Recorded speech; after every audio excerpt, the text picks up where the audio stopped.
Շնորհակալություն մեծարգո նախագահ, հարգելի գործընկերներ, սիրելի քաղաքացիներ։ Կարող է արդյոք Հայաստանում ընտրություններին մասնակցել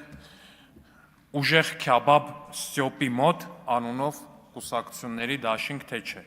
Հիմա այս հարցն է քննարկվում։ Մեր ընդդիմությունը մեզ ասում է, որ եթե ուժեղ Քյաբաբ Ստյոպի մոտ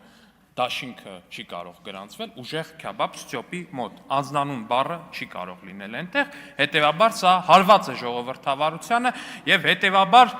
ոչինչ էլ չի կարող լինել։ Ժողովուրդ ջան, ես անկեղծորեն չեմ հասկանում։ Ձեր դարդը թողած գնացել եք 8 երկրի քաղաքացու դարդն եք լացու։ Դուք ձեր դարդը լացեք, հատկապես որ լացելու շատ բան ունեք։ Պարոն Մամիջանյանն եկել այստեղ Վենետիկի բանից է խոսում, պարոն Մամիջան, ձեր կուսակցությունից այն օրն է 50 քանի հոգի ձերբակալվել վաղար շաբաթի ընտրություններում,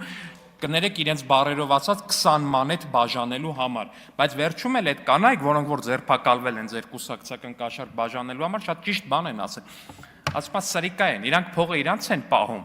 Մեզ ոչ մի կոպեկ չեն տալի։ Այ դրա համար էլ ընդդիմություն չունենք, մեր ընդդիմությունը կերվավ։ Ձեր բնութագրումը ձեր կուսակցական ընտրատասովշիկները արդեն իսկ տվել են, հարգելի գործընկերներ, մի եկեք այստեղ Վենետիկ բան, տենց բարձրաճեք բաներ մի խոսացեք, հազար ներողություն, էլի, հազար ներողություն։ Իսկ ինչ վերաբերվում է բուն օրենքի նախագծին,